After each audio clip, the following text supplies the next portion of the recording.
முதல்ல திமுக வந்து ஒரு டேமேஜ் கண்ட்ரோல் பண்ணியிருக்காங்க. இதை பற்றி நான் ஏற்கனவே ஒரு வீடியோவில் பேசியிருந்தேன். இவங்க டேமேஜ் கண்ட்ரோல் பண்ணது கண்டிப்பாக ஓரளவுக்கு ஒர்க் அவுட் ஆயிருக்கு அப்படிங்கிறதுல எனக்கு மாற்று கருத்து இல்லை. மக்களுடைய கோபத்தை வந்து இவங்க மட்டுப்படுத்தியிருக்காங்க அப்படிங்கிறது உண்மை. அதற்கு நிறைய காரணங்கள் சொல்லலாம். இப்போ ஊடகத்துடைய பிரச்சாரம் ஊடகம் முழுவதும் அவங்க கிட்ட இருக்கு. அவங்க திமுகவுக்கு ஆதரவாகவே வந்து வெளிப்படையாக செயல்படுகிறார்கள்.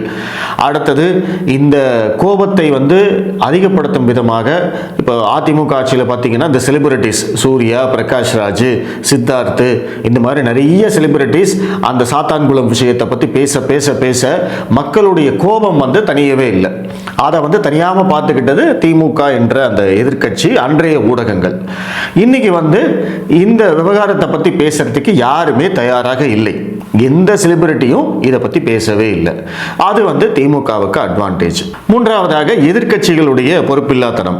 இந்த விஷயத்தை மிகப்பெரிய அளவில் திமுகவுக்கு எதிராக பயன்படுத்தி இருக்கணும்.